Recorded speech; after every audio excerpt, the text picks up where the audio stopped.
tal? ¿Cómo les va? Acá estamos otra vez en este día 3 del devocional semanal. Soy Horacio Alcaraz, pastor de la Casa de la Bendición en Concordia, provincia de Entre Ríos, República de la Argentina, tierra que Dios ha bendecido. Y estamos compartiendo en esta semana el devocional semanal, valga la redundancia, el tema Dios hace que todo ayude para bien. Y vamos a volver a leer este versículo de Romanos capítulo 8, 28, que para esta altura del partido ya creo que tendríamos que haberlo ya memorizado. Y también les recomiendo que al escuchar y compartir este devocional conmigo, que cosa que estoy muy agradecido, sé que muchos están ahí cada semana, que lleve su cuaderno de notas. El otro día alguien me decía, yo voy tomando notas de todo lo que hablas en la charla, porque esto también es útil para compartirlo con los demás.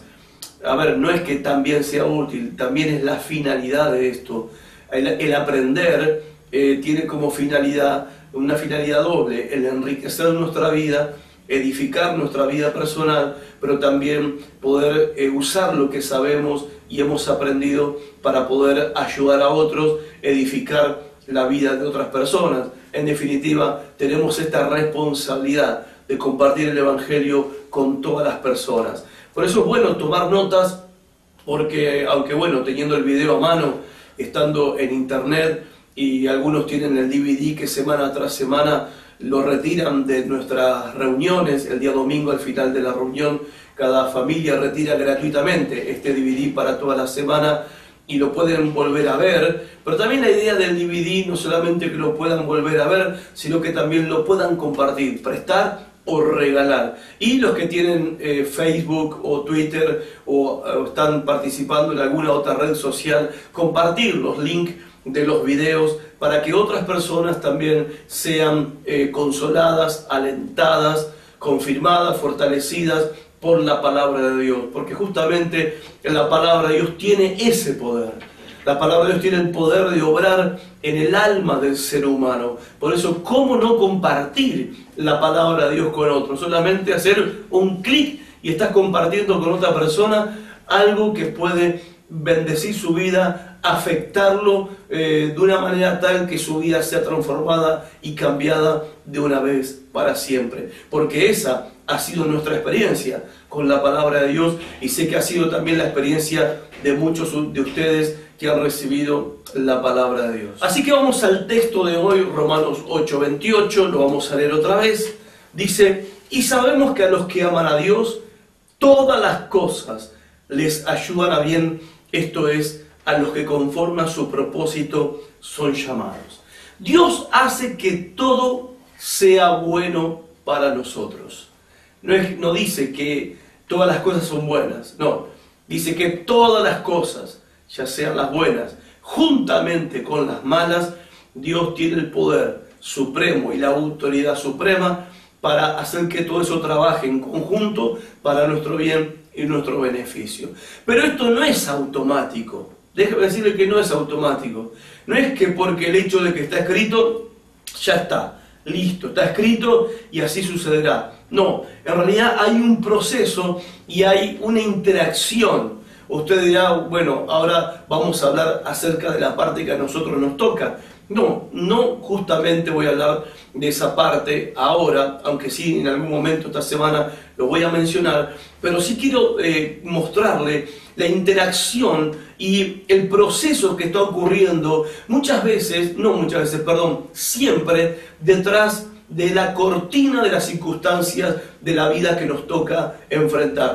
Tanto circunstancias buenas como malas, situaciones buenas o malas, favorables o adversas. ¿Cuál es el backstage de todas esas cosas que nos suceden en la vida? Aún de esas malas decisiones que tomamos, aún de las buenas decisiones que tomamos. ¿Qué es lo que está detrás de todo eso? Bueno, en la Biblia dice, no es qué es lo que está detrás, sino quiénes están detrás de la cortina, en el backstage, obrando, trabajando para que realmente Dios haga que todas las cosas sean buenas para nosotros. La Biblia dice en Romanos, por ejemplo, 8:26, que el Espíritu Santo intercede por nosotros.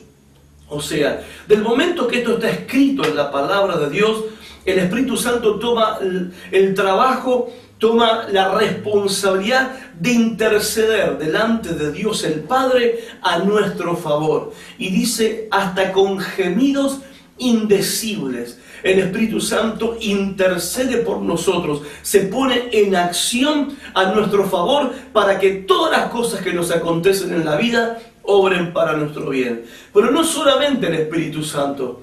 Hebreos capítulo 7, verso 25, dice que Jesucristo está sentado a la diestra de Dios Padre y que también intercede por todos nosotros. Ahora, ¿lo puede ver? ¿Puede ver lo que hay detrás de la escena de cada circunstancia que vos estás atravesando en este mismo momento?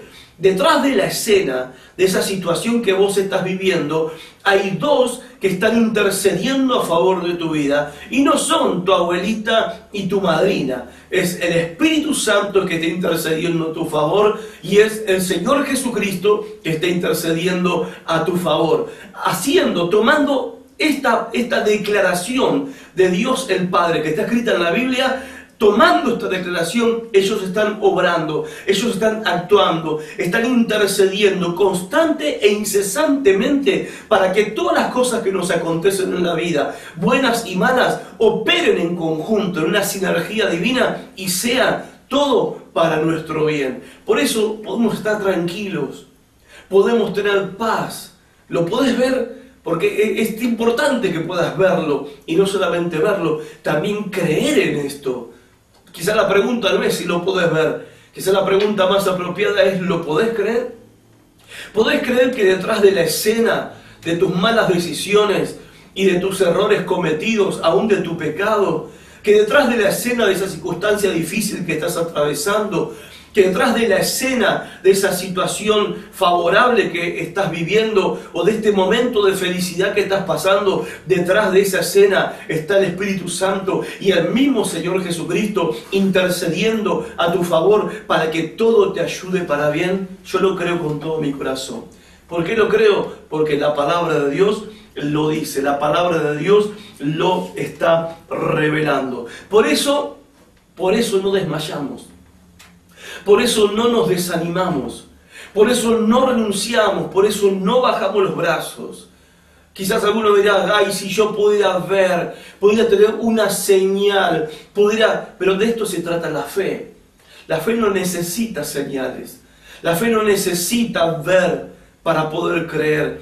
La fe se trata de estar confiado, plenamente convencido de lo que dice la palabra de Dios. Es absolutamente verdad. Si nosotros que nos llamamos creyentes no podemos creer en lo que dice la palabra de Dios, que es verdad, así como lo dice, que en este mismo instante el Espíritu Santo y el Señor y Salvador nuestro Jesucristo están intercediendo a favor de nuestra vida, si no puedo creer esto, bueno, el resultado se va a ver en mi vida: ansiedad, angustia, tristeza, desesperación. Pero no tengo por qué vivir así. Muchos han cantado de vivir una vida en victoria. Muchos han proclamado vivir una vida en victoria. Muchos han orado por vivir una vida en victoria. ¿Y qué es?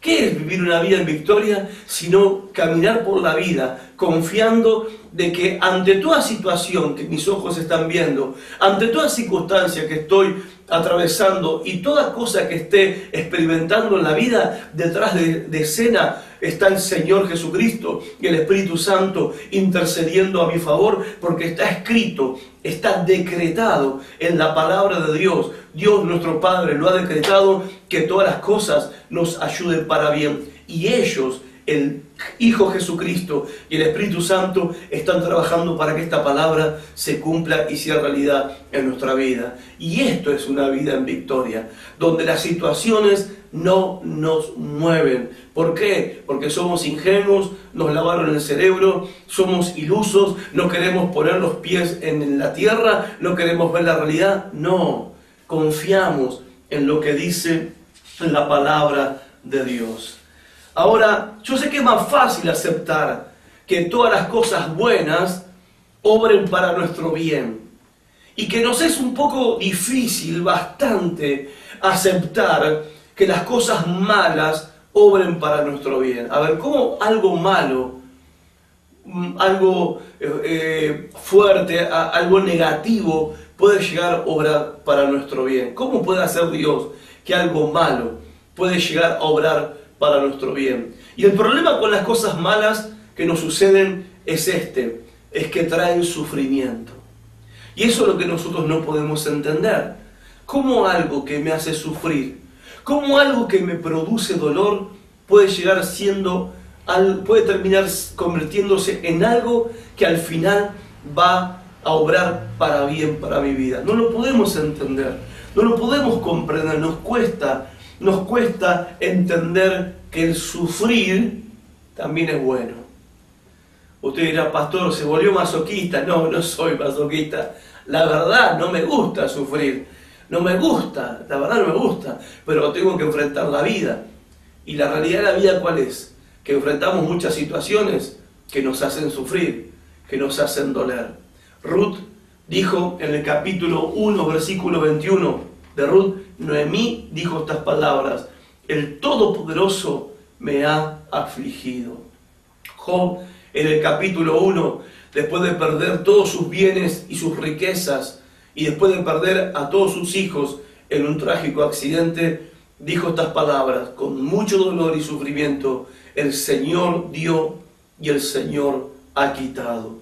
Y Israel, que le fue advertido por los profetas que iba a ir por causa de su desobediencia, de sus malas decisiones y sus malos caminos, iba a ir al cautiverio por 70 años, cuando el imperio babilónico invadiría Jerusalén y tomaría esclavo y cautivo al pueblo judío y lo llevaría a Babilonia, a la cautividad por 70 años. Pero dice la palabra de Dios que Dios le dijo a los judíos, al pueblo de Israel: vas a sufrir, es verdad, vas a sufrir por lo que hiciste, vas a sufrir por tus errores, vas a sufrir por tus pecados, vas a sufrir. Pero también les dijo: vas a sufrir, pero va a ser para tu bien. Y este es el Dios que nosotros adoramos. Este es el Dios en el cual nosotros creemos. Es el Dios que está en nuestros sufrimientos. Quiero compartirte primera de Pedro, capítulo 5, versículo 10. Acompáñame en tu Biblia y anotalo ahí en tu cuaderno. Primera de Pedro 5:10. Este es un versículo que va a impactar tu vida y que marcalo en tu Biblia, porque va a ser una columna para tu vida espiritual cada vez que te toque pasar por momentos de dolor y de sufrimiento, porque revela lo que Dios hace y cómo Dios está presente en nuestros sufrimientos y lo que Dios hace a través de ellos. Primera de Pedro 5:10 dice: mas el Dios de toda gracia, que nos llamó a su gloria eterna en Jesucristo, después que hayáis padecido un poco de tiempo, Él mismo os perfeccione, afirme, fortalezca y establezca. Qué verdad impresionante. El Dios de toda gracia, después que hayas padecido un poco de tiempo, Él mismo te perfecciona, te afirma, te fortalece y te establece. Es tremenda la palabra de Dios. Nos enseña que a través del sufrimiento nosotros aprendemos muchas cosas. A través del sufrimiento aprendemos y conocemos más de la bondad del Señor, de la misericordia de Dios, de la compasión y de la paciencia de Dios con nuestras vidas. Aprendemos a mirarlo a Él en medio de nuestros sufrimientos y a confiar en Él en esas situaciones que producen dolor y angustia en nuestra vida. Y esto nos lleva a depender de Él, a depender de su amor, a depender de su poder, a sentir que necesitamos su gracia, que necesitamos de su misericordia y alegrarnos cuando su misericordia es derramada sobre nuestras vidas. Cuando el tiempo de aflicción termina, entonces nos podemos gozar y podemos entender muchas cosas. El sufrir obra para nuestro bien, dice la palabra de Dios, y no solamente para nuestro bien, sino que también obra para el bien de otros. Y termino ilustrando esta verdad con el ejemplo de la vida de José. Lo tenemos ahí en Génesis donde nos cuenta la historia de este joven, 11º hijo del patriarca Jacob, que sufrió un intento de asesinato cuando sus hermanos lo tiraron a una cisterna de agua para que se ahogara, pero la cisterna no tenía agua, se pegó un flor de porrazo, pero no se mató. No conforme con eso, los hermanos lo sacaron de la cisterna y lo vendieron como esclavo. Y siendo esclavizado también en Egipto, terminó en la cárcel por una acusación falsa. ¿Sufrió José? Claro que José sufrió. No fue fácil. Sufrió, experimentó el dolor. Pero ¿qué hubiera pasado si José no hubiera ido a Egipto en la manera que fue? ¿Sí? Esa fue la manera en que llegó a Egipto. Pero si José no hubiera llegado nunca a Egipto, nunca José hubiera interpretado el sueño de Faraón. Nunca José hubiera sido ascendido como primer ministro en la potencia mundial más poderosa de la tierra en esa época de la historia. Y no hubiera sido José el instrumento de Dios para, en medio de la hambruna que vino sobre la tierra, 7 años de vacas flacas, dice la Biblia, Dios usó a José, para que el pueblo de Egipto no muera de hambre, y no solamente los egipcios, sino que también sus propios hermanos, su propia tribu, por el hambre de la tierra, recorrieron a Egipto y se encontraron con José, quien les dio comida para que no murieran de hambre. ¿Qué hubiera pasado si José no hubiera ido a Egipto? Entonces, es verdad, sufrió, es verdad que fue doloroso, pero al final fue para el bien. Fue para el bien de José y fue para el bien de muchos más. Dios es soberano y Él está actuando y obrando en tu vida de la misma manera que obró en la vida de José. Es verdad que el sufrimiento al momento no causa placer, pero la promesa de Dios es que va a terminar siendo un beneficio para tu vida y para muchos de los que te rodean. Dios te bendiga y mañana nos volvemos a encontrar. Chao.